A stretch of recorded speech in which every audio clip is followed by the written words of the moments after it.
Uh, all right, we got 17-year-old killer leaves body in local dumpster. This shit sounds crazy. First, folks, y'all gotta be careful who y'all friends is. I'm not gonna lie. I don't know why I'm looking at the comments, bro. They spoiling. But nah, this shit crazy, bro. I Police think are at the Morning Tree Park apartment complex after reports of a dead body in the area. Lying next to the dumpster is a body with multiple stab wounds so brutally beaten that it's nearly unrecognizable. You have a good face shot of the guy? Not a good face shot because it's like That's why I was associated. Officers What? immediately suspected that one of the tenants Nigga, she said the jaw, bro. in the complex was the killer, but they would be horribly wrong. There was like blood all over the ground by the dumpster, and that his head looked like a smashed watermelon. Beat the What guy the and fuck? stabbed him in the head. That's when he started getting him. He hit him a couple of times and then stomped him a couple of times. A violent, unpredictable teen What? killer was on the loose, and police needed to find him before he murders again. Step out of the apartment now. You are surrounded. Doors open. Police department! The door's open, gang. In the early morning of July 30th, 2023, Lakewood police received a call from the Morning Tree I Park said 2023. I'm talking about 2026. My fault, man. My fault. apartment complex. The caller reported finding something next to a dumpster, describing it as gruesome. Officers were quickly dispatched to investigate. So who was the one that saw him? Who called? You did, sir? Me. So what happened? What did you see? Like, how did this all... Okay, me and her, was kind of like dumpster digging, right? And I see this red stuff, you know, leaking out of the dumpster. So I went in there, and I see his body in there.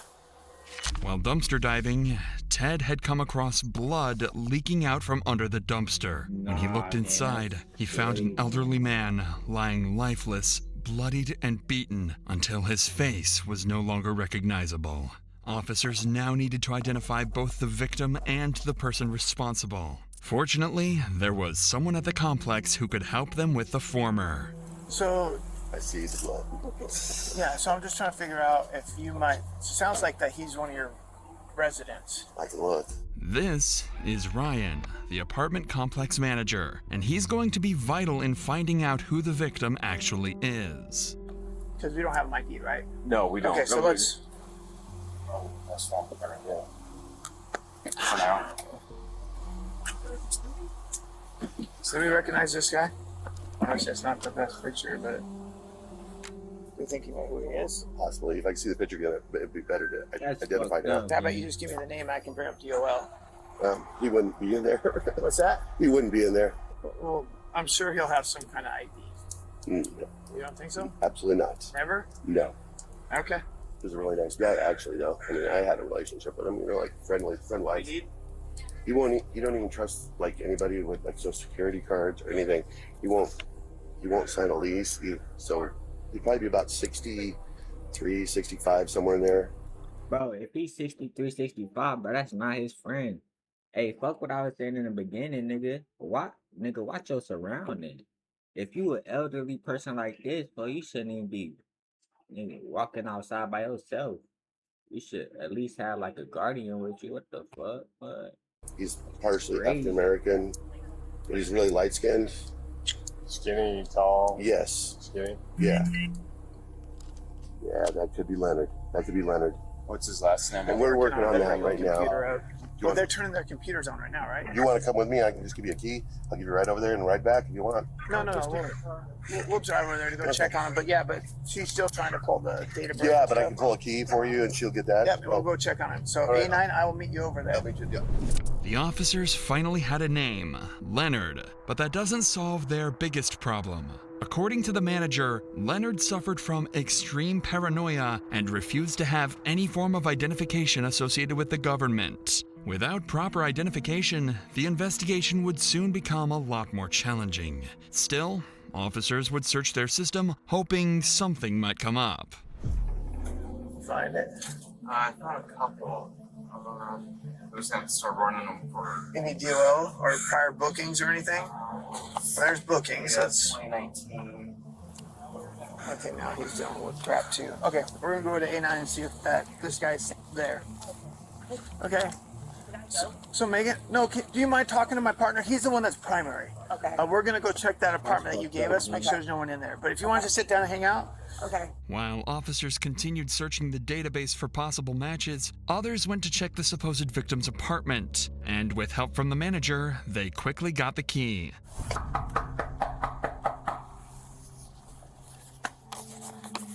Leonard, Lakewood Police, we just need to know that you're okay. If you want to, we'll just announce for Leonard. Yep. I could yell for him. Well, both can. Go ahead. Hey, Leonard. Leonard. If you're in here, let us know. After a quick look around the apartment, Leonard was nowhere to be found. At the same time, officers had just matched the victim's face to Leonard's image using police database. So there was no doubt now, the victim was 64-year-old Leonard Williams. Neighbors and staff described Leonard as a friendly and compassionate person.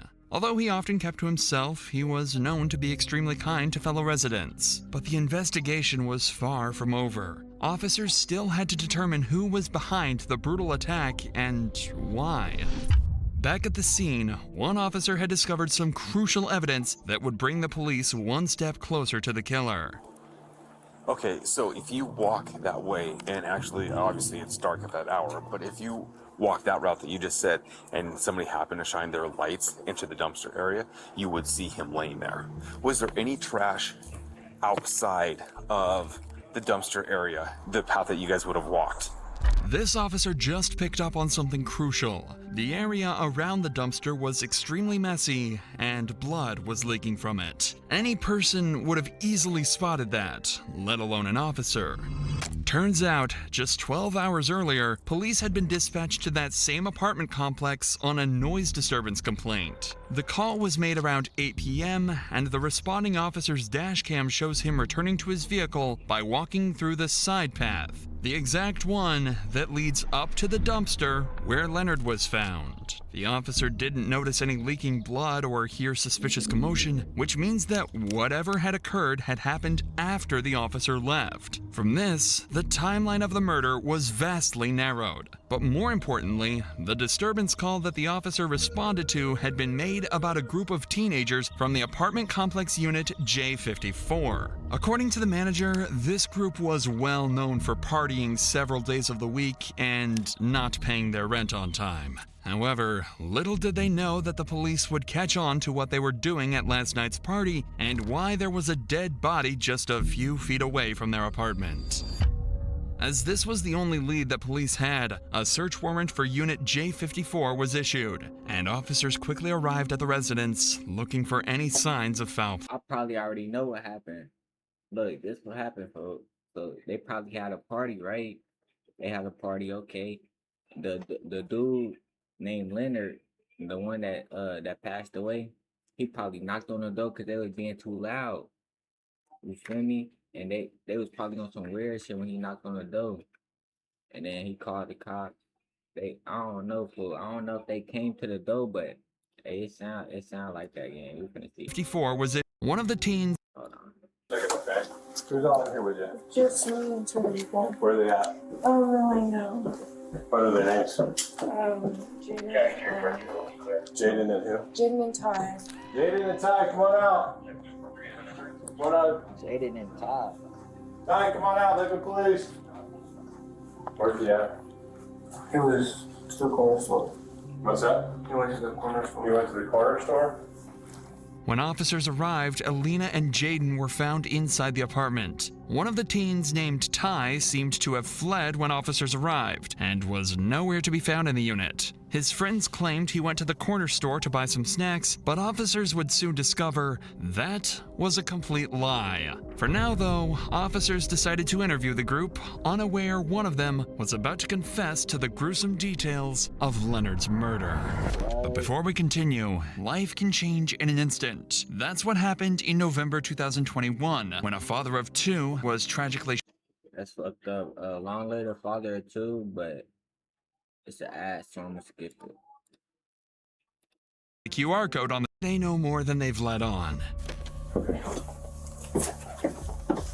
Diane? Yep. Do you know why we're here? Yeah. Well, you're not. So I'll make it clear to you. You're not in trouble right now, but you're a witness to something, and so we need to talk about that. Okay? I wasn't. I got video. You can say I was a witness, and I understand, but when I heard what he did, I did not walk down the stairs for a reason. What did you hear that he did? I heard that he beat up this dude for really no reason. He said that the homeless guy stepped to him, or the homeless guy asked for a cigarette. Or Damn, I was wrong. He did that shit for no absolute reason. The homeless nigga wasn't even fucking with them. But throw that nigga under the book. Under the jail. Well, do you know him? Chubbs? Yeah. I known him for like a month. So, did you know what happened here the other night? Yeah, what happened? Tell me a little bit about it.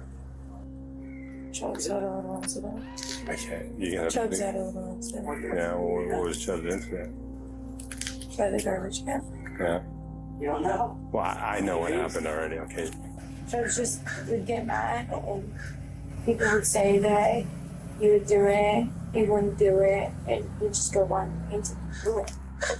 But So Chubbs definitely had an anger problem. yeah, when he's drunk, he would get very violent. Okay. He would be very unhappy. The next thing you know, Chubbs flies open the door, and he looks at me, and he's got this smile on his face. He's like, I'm so sorry, but I did something really bad, and I made a big mistake, and I really didn't need to do it. And I go, what'd you do? And that's when his smile completely shut off. So I think he realized, like, he really just took some pride. And he's like, I killed somebody outside. Did he tell you how he killed him? How did he? He beat the fuck out of him and then stabbed him in the throat. This guy is laying down. What? He told her that game? That nigga, bro. No, y'all gotta do something about this shit. He could not get out of jail. I don't give no fuck if this nigga was 16 years old, gang. He shouldn't be out of jail, gang. On the side of his face, like against this way. Mm-hmm. All you see is him, Chubbs is like down on the ground recording him, and then just starts kicking him like it's a joke. With these two new crucial statements, police now had two But that nigga was kicking him while he was dead, gang.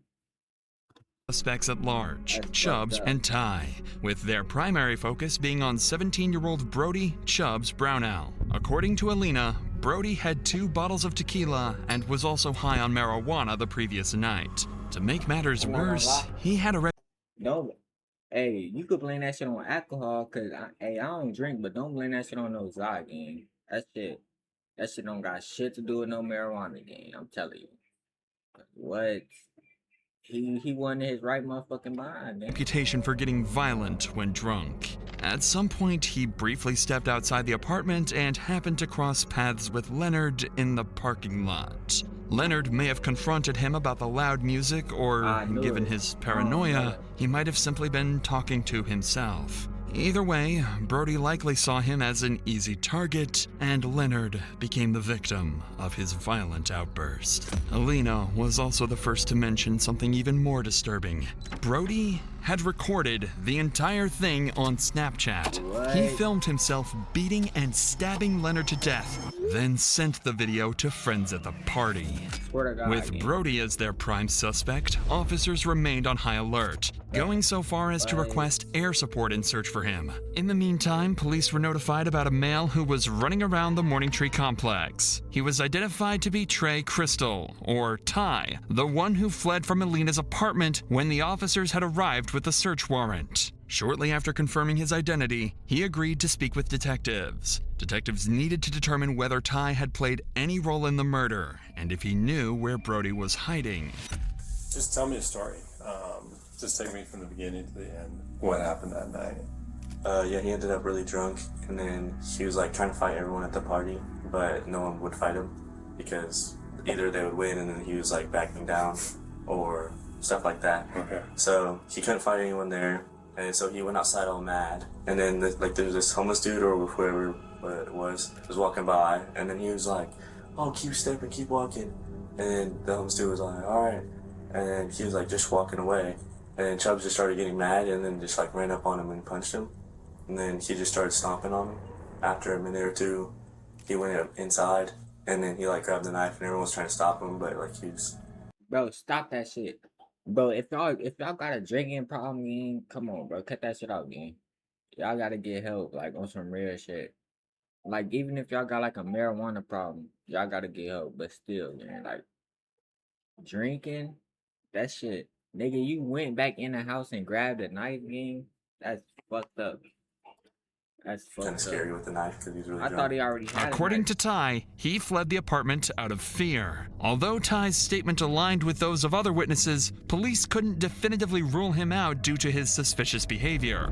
But for now, their priority was finding Brody. While the search was still ongoing, officers interviewed everyone who knew Brody to find out where he might have fled, including two of his best friends, Miguel Ventura and Dakota Johnson. I ended up going, basically there was a party posted up that was over at one of our female friends, Britt's house, and eventually Chubbs, I guess he stormed outside. He got really upset. He was drinking 1800 at the time, like tequila.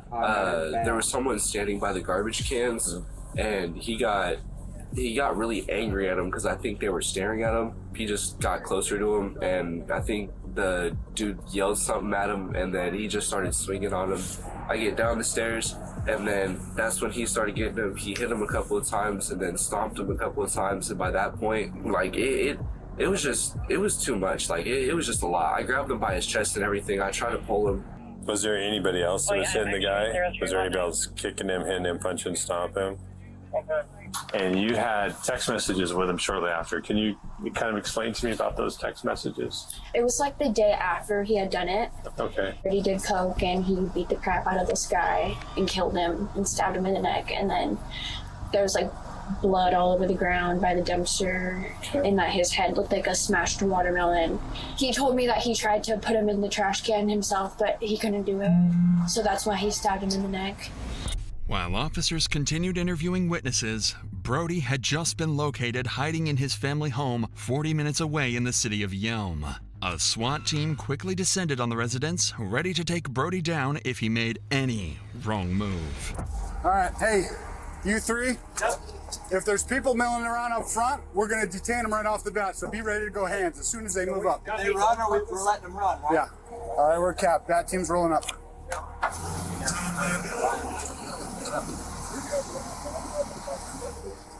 Male in the stairwell. Dom, it's his first entryway right here on the right. Hey, move up. Move up. I want to be able to see that door. Hey, let's bring it back here. No sense in standing out there. No sense in standing out there. There we go. All right, I got hands on her. Okay. You got cuffs? Yep. Okay. All right. All right, step this way. Just keep your hands up. I want you to set your phone and your drink on that little concrete barrier right there. Need a set? But that's Now I not want you to him. step out to me. But that don't look like Brody. Brody, whatever that fucking name is, that do not look like him. We're good for right now. Down. We're just detaining one more. Hey, come down. Set it down right there. But is that Put your him? hands on top of your head and step over to me. I appreciate your cooperation. I don't know what's going on. I'm like, what the hell is it? Brian and Jeff, the first two to come out, were Brody's friends, staying in the apartment with him. The two claimed they didn't have any knowledge of what was going on or why Brody was being arrested. Stop it. The next one to But I know that nigga Brody told them what happened, for if he took a video of the whole thing, for he definitely showed them or told them what happened. Gang. I ain't come gonna out lie. was their primary That target, nigga crazy. Brody himself.